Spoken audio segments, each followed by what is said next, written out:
technological problem, but it's okay.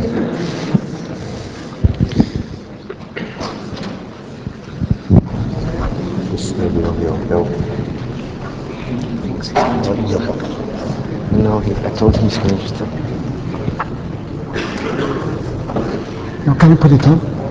Can you turn it on? Yeah?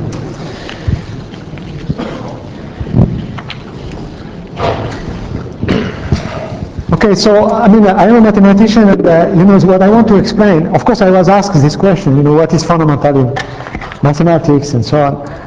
And I mean, somehow, the way I view things, because I am in front of an audience of mainly physicists and so on, is to try to pinpoint somehow the differences of approach between mathematics and physics. And I mean, the first thing in mathematics, is that if you think about it, I mean, the main point of mathematics is that it's really a factory of new concepts. So somehow, if you want, the first fundamental thing is that through a kind of process of distillation in the alembic of the human mind, what we produce are concepts which a priori are extremely simple because they are like elementary particles of sorts. So for instance, if you think about a number like the number 3, what is the number 3? I mean, the number 3 is a quality which is common to all those sets which become empty after you remove one element, remove another element, and remove another element. Okay? That's the number 3.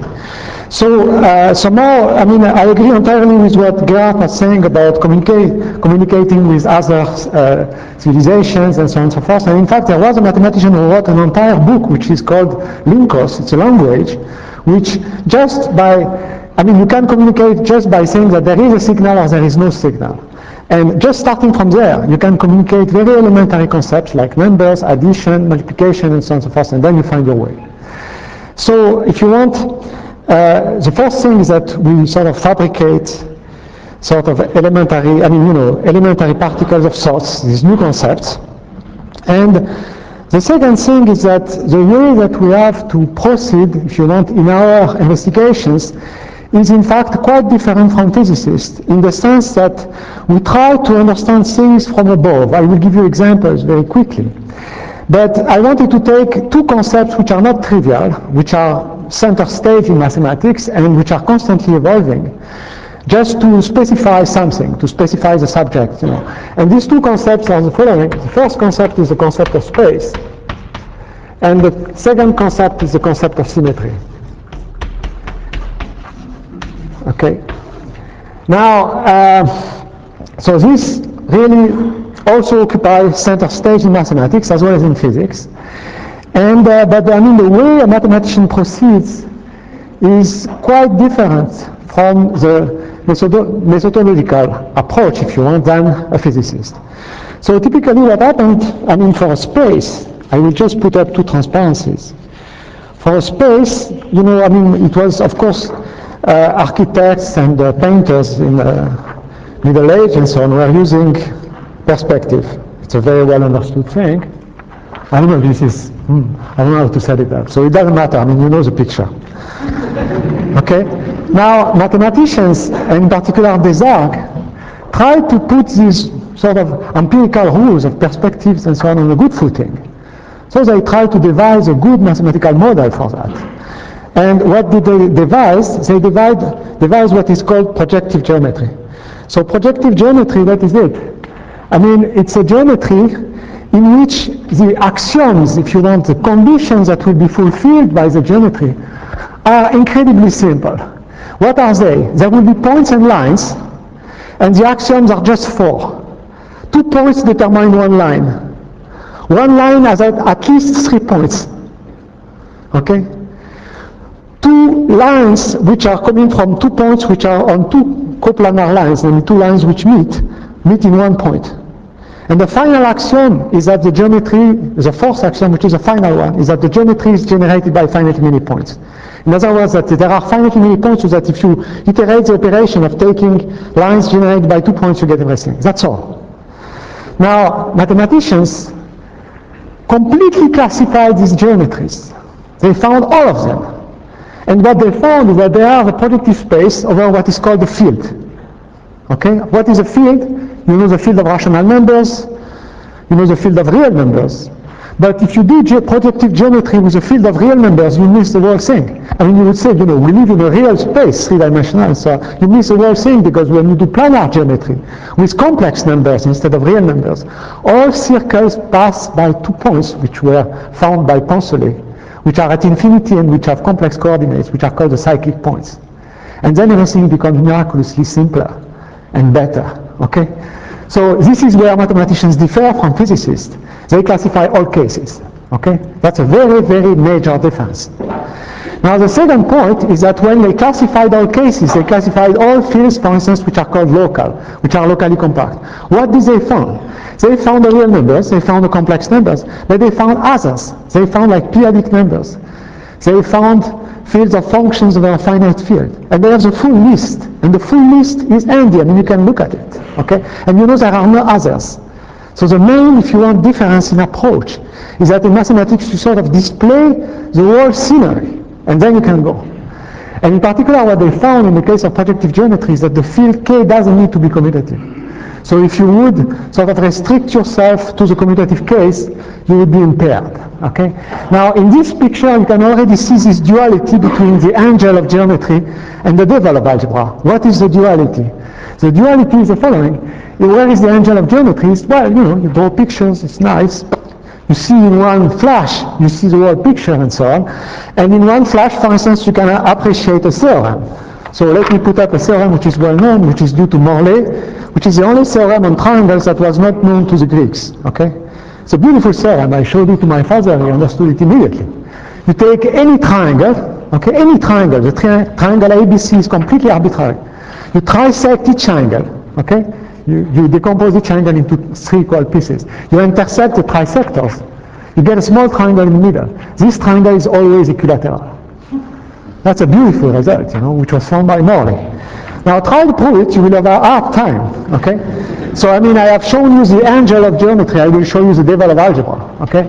So the angel of geometry tells you there is something very beautiful. Now prove it, okay? And it was, it's known fact that there is no nice geometric proof of that. But here is the algebraic statement, which comes from the devil of algebra, and which is equivalent, which is in fact much stronger than this. What is the statement? The statement is now, you think about the group of affine transformation of the line. X goes to Ax plus B. This is not much complicated math, okay? Now these transformations have a fixed point. They have an X, which is fixed by the transformation. Okay, that's what I call fixed. And now the theorem, which you can give in high school, in fact it was given in a French exam after I found the proof. It was given in CAPES, okay, with some detail. So what is the statement? Is that you take this group of affine transformations and you write the equivalence between 2 conditions, condition A and condition B. Condition A is that f cubed, g cubed, h cubed is equal to 1, where f, g, and h are elements of the group. Condition B is that there is a j, which is, if you want, the amplitude part of the product of f, j, h, whose cube is equal to 1, that's nothing. And then that if you take alpha plus j beta plus j square gamma is equal to 0, we are still in the line, where alpha is the fixed point of fg, beta is the fixed point of gh, and gamma is the fixed point of hf. Now, this you can check just by matrix computation. It's very, very simple. Now, what do? Now you take the line, not the real line. You take the complex line. And you take f and g and h to be the rotation around the point A by angle 2 little a, around the point B by angle 2 little b, and C by angle 2 little c. Okay? And you do it, fine. You do the computation, you find that f cubed, g cubed, h cubed is equal to 1. This is just because the sum of the angles of a triangle add up to pi. That's exactly the same thing. So you deduce that you have the second condition, which is alpha plus j beta plus j square gamma. But the fixed point of fg is exactly the intersection of the 2 trisectors. Same for the fixed point of gh, same for the fixed point of hf. And that condition, alpha plus j beta plus j square gamma is equal to 0, is a well-known condition to get an equilateral triangle that we learn in high school, in fact. Okay? So you see, here is the angel of geometry, here is the devil of algebra. But the devil has a lot of power. Why? Because this theorem, which is on that side, now it is true for any field. For instance, it is true for the field with 4 elements. Okay? It's true for any field. So now the picture that you had here, what did it do? It began a brain process which is going from the visual areas of the brain to the linguistic areas of the brain. And the algebra is the linguistic areas.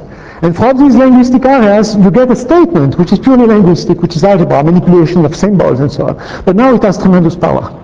Because now it doesn't only apply to your visual original picture, it applies to a much, much, much broader class of examples. Okay? Now the second lesson that we learn from this axiomatic business, which is crucial in mathematics, is that there are questions which to physicists and to many people could look completely esoteric questions.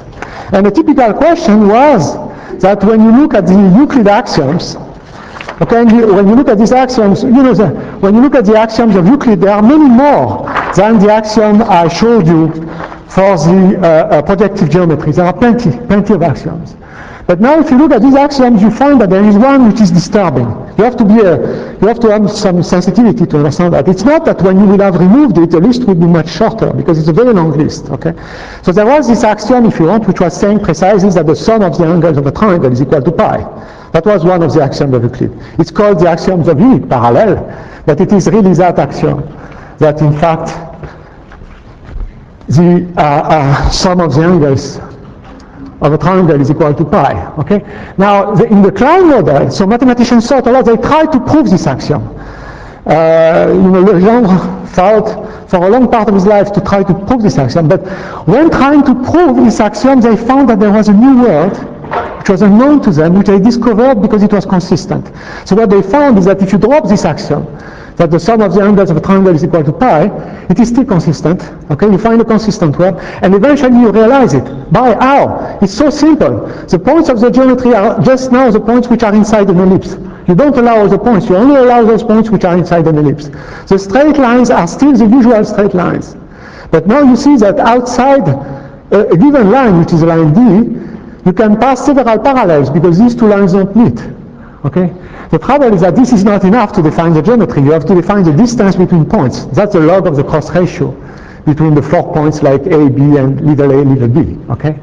And then you find that all of Euclid's axioms are true, but that the axiom of unit parallel is not true, okay? So what do you gain out of that? You say, oh, well, okay, I cannot remove this axiom from this list. Not at all. That's not what you gain. What you gain is two big openings on the idea of geometry. The first opening is the opening of Galois, okay, which was, then the idea of Lie groups and so forth, which is the idea of symmetry. So that's the first big opening, in which what you would do is to say that this non-Euclidean geometry is beautiful because of its symmetries, because of the fact, if you want, that you can transport rigid bodies around and so on and so forth. But in fact, there was a much wider opening, and the much wider opening came from Gauss and Riemann. And what they did was to model geometry in a situation which you know very well, where you have the G mu's, okay, like the surface of the Earth and so on and so forth. But the main new input, the main new ingredient there is that indeed, instead of having to do geometry in a completely, if you want, sort of harmonious way in which you can move rigid bodies and so on, now what you want to have a manifold of points which has some dimension, which is not fixed, plus a line element, okay? And the line element is prescribed arbitrarily, essentially. If you want, the length of the line element is prescribed just as a quadratic form locally. Now, what is very important, of course, is that the usual notions continue to make sense in this new geometry, so the notion of straight line continue to make sense. And of course, you probably all know that the main reason why this geometry was so successful is that you get Newton's law in a given potential V, when instead of letting time pass, as in Minkowski spacetime, what you do is you let time pass in a different way according to the height at which you are in the Newtonian potential. And now if you know, a little bit of, I think this probably has some use in CERN also, but typically, for instance, when people dug the tunnel under the channel, they use the correction which is given by this in order to position themselves with GPS with respect to satellites. This correction is non-trivial correction. Time really passes differently when you are at a different place in Newtonian potential, okay? Now, as I said, okay, this theory was incredibly successful, and it was incredibly successful as a model of a general relativity. And I just flash, these things which you know also pretty well, I suppose. So this is, the curvature tensor, the Einstein equations, and these, which are checked with incredible precision, in the binary pulsar story and so on. Okay, so this is just to flash it. Okay, so now if you want, the mentality of mathematicians is quite different. It's very, very different, in the sense that instead of trying to solve a specific, completely specific physics problem, what we do, we try to, look in an harmonious manner to the general concept of geometry and so on. Now, it turned out that if you want, the usual idea of geometry, which is modeled by this Riemannian geometry, has recently evolved a lot, and it has evolved in a spectral way. So, I mean, here I show, a spectrum and so on. And what I mean by that is the following. What I mean is that, there was a fundamental discovery, of course, that you all know, which is Louis Heisenberg, and which is that when you try to model, say in a Riemannian way, or with the idea of manifold, when you try to model a microscopic system, like an atom, which is an interaction with radiation, okay? The only data that you have is spectra. Okay, so what you have is the spectra of the emitted light or the absorbed light and so on. Okay. Now, when people try to model this, and when you try to apply the classical model of this, you find laws which are not compatible with experimental laws, which are the Ritz-Rydberg law. Now, the Ritz-Rydberg law tells you that the spectral rays combine. They combine according to a certain combination law, which is called the Ritz-Rydberg combination principle, and which tells that a line, which is always labeled by two indices like I and J, final, initial and final state, combined with JK to give you the line transition IK. Now, Heisenberg had the genuine idea of transporting what you would get as the product of the coordinates on a classical space in that setup, starting from the experimental law. And he got a new law, and this law is the matrix composition law. So it is the law of matrices. And what he immediately noticed, of course, is that this law is not commutative. Namely, what you have is that the coordinates that you would normally use as coordinates on a space no longer commute. Okay? So mathematicians, when they are faced with that, okay, they have to take seriously this message, and they have also to take seriously the message of Desargues. Because the Desargues geometry is the geometry that came from projective space. The field that was there was not a commutative field. So in fact, it was mandatory to extend all of our concepts of geometry, if you want, to these non-commutative situations in which the coordinates on a space, the space we are looking at, are no longer commuting. Okay, and there, okay, I just want to mention it extremely briefly, but let me tell you an example of a surprise that came very long ago, actually, in the 70s. So the surprise that came is the following. Well, we're talking about surprise, but the great surprise was the following, that if you take an algebra of coordinates on a non-commutative space, it evolves with time. It has a God-given time evolution, which only comes from its non-commutativity, which only comes from the difference between left and right. Okay? So, I mean, there is, if you want, a canonical map from the real line, which is a one-parameter group of automorphism classes, which means that this algebra, if you look at it like 10 minutes afterwards, it has rotated. Okay? It has a completely canonical time evolution. Okay, so that was the first surprise. Now, what was very important was to extend to this framework the Riemannian ideas, the ideas of measurement of distances and so on.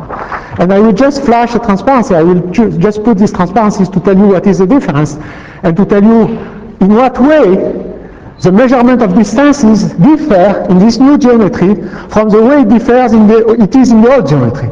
Now, the way it differs is very extremely simple to explain. You know that at the end of the 18th century, people have tried to unify the unit of length. Okay? So they asked people around like Laplace and Lagrange, what can we do to get a good unit of length? Okay? So the first answer was, well, take the length of a pendulum which beats for 1 second. Okay? But if you do that and you climb on Mont Blanc, you will have a different, so it's no good. Okay? And also you have to define the second. Okay? So they thought a lot, and then what they thought is, let's take the largest available object, okay, which is the Earth. Okay? On which we can measure, and take a very tiny portion of that, 140 millionth of that, okay? They define it exactly. And then we make a meter, geometry is meter, and we deposit it somewhere, okay? It was in Pavillon Breteuil in Paris, And that's a unit of length. But think about it, and they thought about it for a long time. After a while, they realized that the meter was shrinking or something. There was something wrong. And also, if you want to measure something, you have to go to Paris, compare it. It's not practical, okay? So in 1960, they came up with a new definition. And the new definition is that there is a certain orange line in krypton, okay? And then the unit of length should be a certain multiple of this orange line in krypton. Now, then it was changed to cesium. The krypton was replaced by cesium. And of course, you can convert length to time using the speed of light. So there is no problem, okay? Now, what is the advantage? The advantage is obvious. Because if we were to communicate with some other civilization, we cannot tell them to unify unit of length by coming to Paris and compare it to the meter, okay? But we can tell them, come on, I mean, look at your periodic table of elements. Take that number, the nth one, okay? Take that spectral ray and do it, and it will be done. Now what happens is that in non-commutative geometry, which is this different geometry, what happens is that precisely the unit of length is exactly of this spectral nature. And in fact, the unit of length is exactly what physicists call the Fermion propagator. Namely, it is the inverse of the Dirac operator. And this theory applies in a much, much, much wider framework than ordinary Riemannian geometry. It contains Riemannian geometry, but for instance, the Einstein action, which I put before, now can be, I mean, the Einstein-Hilbert action, you know, the one which when you differentiate with respect to G mu gives you the Einstein equation. That equation, what is it? I mean, what is this action? It is just the area, the two-dimensional area of a four-dimensional space. So you take a four-dimensional space, okay, and instead of writing integral of ds to the 4, which would give you the four-dimensional volume, you sort of take something bizarre. You write integral of ds to the square. Now, if you know the Einstein action, you know that 1 over g has dimension of 1 over length square. So in fact, you are just measuring exactly the area of that space. You are looking at the two-dimensional area. So the only thing I want to mention is that when you take this standpoint, then, okay, and I mean, this apparently is not yet widely known, but I mean, when you take this standpoint, then the Lagrangian, which is a standard model coupled with gravitation, acquires an incredibly simple form. Namely, this Lagrangian, which is a combination of the two things, first of all, you know, when you look at this Lagrangian, what you look at the symmetries. The symmetries contain the diffeomorphism group, which comes from the gravitation part, but it also contains a group of gauge transformations of second kind, which come from the standard model. Now, if you try to look at a space which has this group of symmetries as diffeomorphisms, what you will find is that there is no manifold which works. And this is why the Kaluza-Klein idea doesn't work, because if you take a Kaluza-Klein model, in fact, you will get a much larger group, which is always a simple group, which doesn't have a normal subgroup, as the gauge transformations by diffeomorphism. But there is a very nice and simple non-commutative space which does the job, and the reason why it does the job is that precisely when you take a non-commutative space, it has automorphisms which are relatively trivial, which are called inner in mathematics, and because it's not commutative, its x goes to ux u inverse. You see, because u doesn't commute with x, you cannot push the u around and get x. So it's a non-trivial automorphism, but it's a mild one. And these mild ones are called inner in mathematics, and they correspond exactly to the internal symmetries in physics. Okay, now it turns out that the action, which combines the Einstein action plus the standard model action, is obtained by this very simple space, which is the product of ordinary space-time by a very finite space, when you take as an action just the number of eigenvalues of the line element. Okay, so you take your line element and you count the number of eigenvalues of this line element which are bigger than a given length. You expand it and you find this. Okay, so I mean, what I want to conclude on is the following. I mean, Gerhardt was proposing one strategy, which was to change quantum mechanics. I am proposing another strategy. And that other strategy is to change geometry. And there are plenty of good reasons from the mathematical side to do that. It already had quite an impact in mathematics, if you want, by doing that, by applying geometry to spaces which are not commutative. There are many examples of such spaces which are not commutative at all, in which this new geometry applies, in which you can make computations that you couldn't do otherwise. But, so what I'm proposing this different strategy, which is to change geometry, to make geometry quantum, and of course, okay, which is pretty much what is going on in this setup. And then to say, once it is like that, okay, then we can, you know, begin to do what one would do normally for doing gravity, but just because the space will be slightly more complicated, this purely gravitational theory will actually contain ordinary gravity and the matter fields. Okay? So it's a proposal, okay? It's a proposal which, for instance, I mean, what happens in this proposal is that the Higgs boson is not at all unnatural. The Higgs boson is computed from a gravitational computation, and what you spit is the usual doublet of Higgs boson, complex doublet of Higgs bosons, okay? And what plays the role of the metric, if you want, what plays the role of the metric in the finite space is exactly the Yukawa coupling matrix in the standard model. So it contains both, if you want, the Yukawa masses and the Kobayashi-Maskawa mixing matrix. And this is incorporated in the geometry of the finite space. Okay. Okay, so I think, I was brief enough, but I think I will stop here.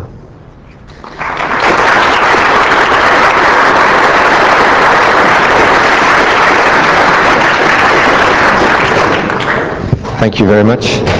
Unfortunately, I'm not a mathematician, so I can't ask you any questions. Anybody else?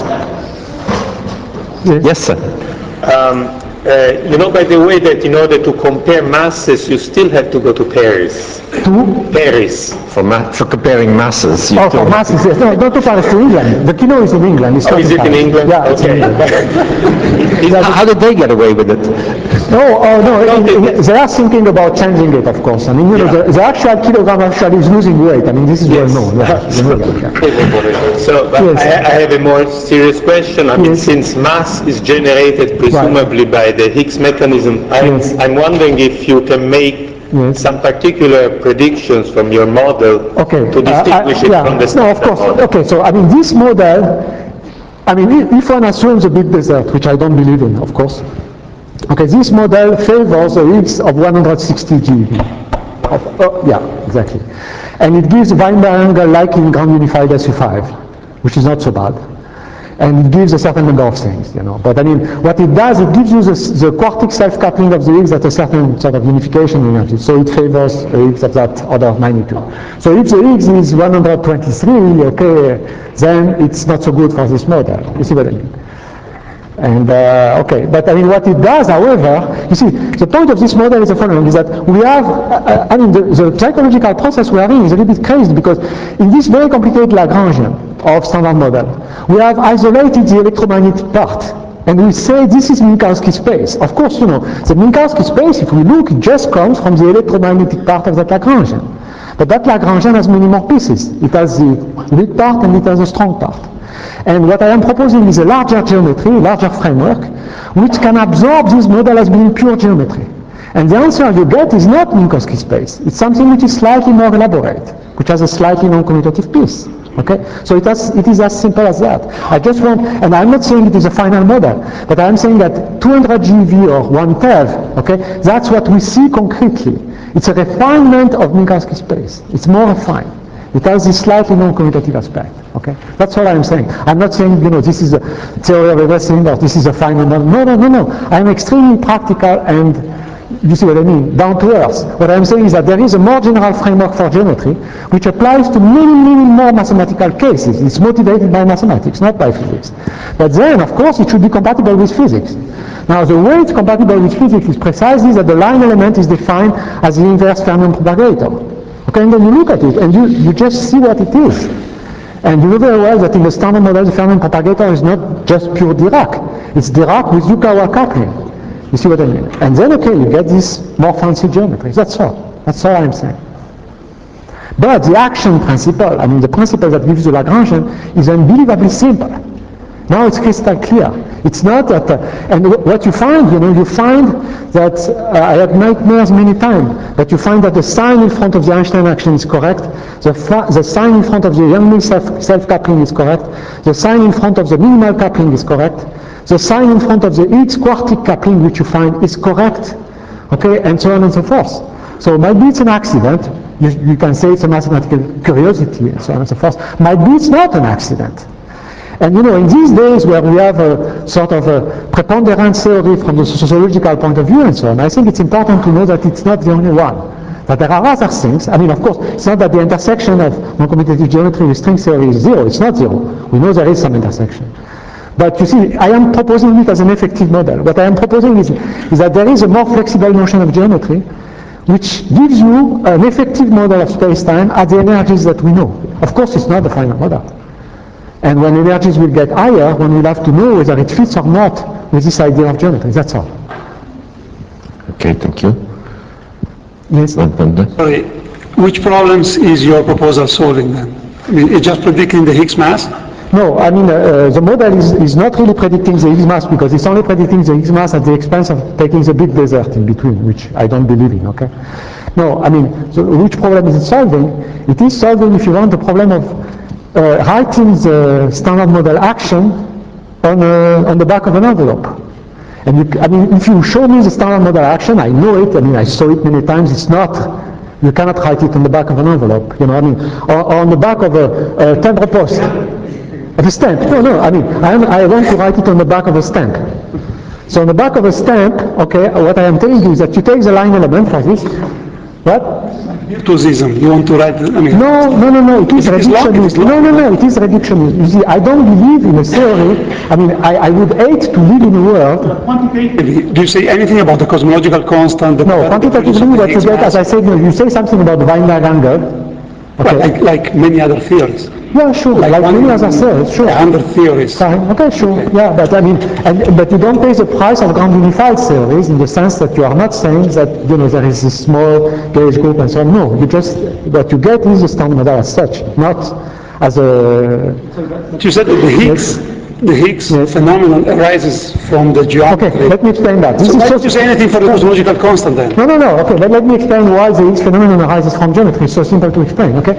I mean, I am oversimplifying it, okay? But imagine that you have a space-time which has two sides, the upper side and the lower side, okay? Now, if you take a function there, okay, you can differentiate it on one side, you can differentiate it on the other side, but you can also differentiate it across. Now this is exactly how the Higgs occurs, okay? So the Higgs occurs because functions, when you differentiate them on this side or that side, they will give you gauge fields, of course. But when you differentiate them across, they will give you something which has no spin, of course, because the spin would rotate under the space. It will not rotate transversally. That's how you get the Higgs. And you get the Higgs with the right quantum numbers. You get the right Higgs doublet with the correct quantum numbers. Might be it's an accident, okay? You know, fine. Sorry, the left-hand firm is a doublet, that there is a singlet, the Higgs has to be a doublet. Sorry, I don't understand. What? It is a consequence of gauge invariance.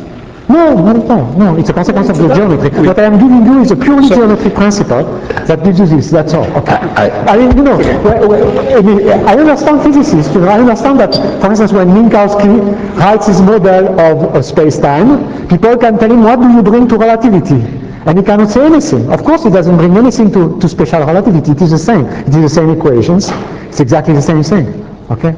What I am telling you is that there is an extremely simple geometric model that gives you exactly the standard model from an extremely simple principle out of a certain geometry. The geometry is not so simple.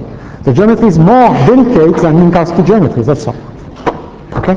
I'm not saying that I solve a physical problem. Okay? Excuse me. The geometry cannot be on the back of an envelope.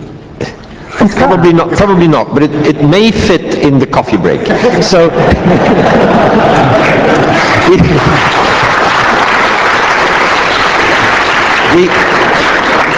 we're going to have a general question answer session after a short break. It's now almost 4:15. I propose exactly 15 minutes, and then we can come back here. Thank you very much. Thank you very much, Professor.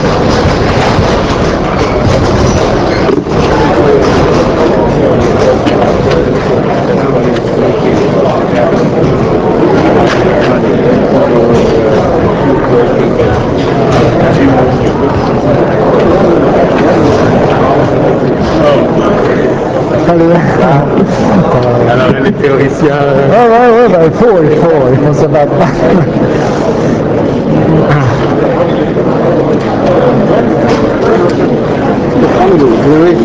Yes. Is also coming out from the... Well, yeah, sure, of course. So that's another symmetry G5. Yeah. And is that numerically or value of the rotation line? Well, you see, I mean, the line element is specifying exactly a finite dimensional space, which has a basis of particles and so on. and it gives you this. I mean, it's a practical model. But I mean, the beauty is the simplicity of the action. The beauty is the simplicity of the action. I wasn't practically curious. Suppose you can give the mass spectrum. Yeah. It gives all the bits.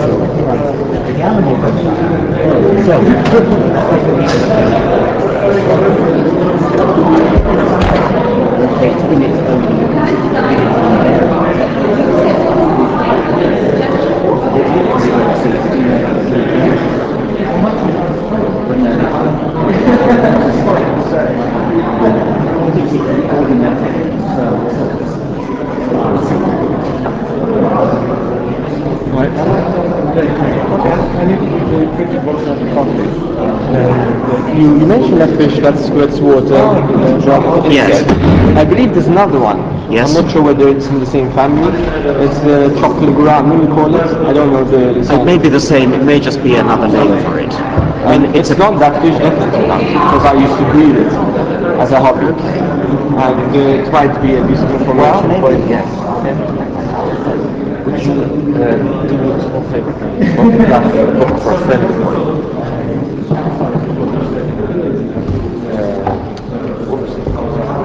For Jimmy. How's that spelled? J-E-N-N-Y.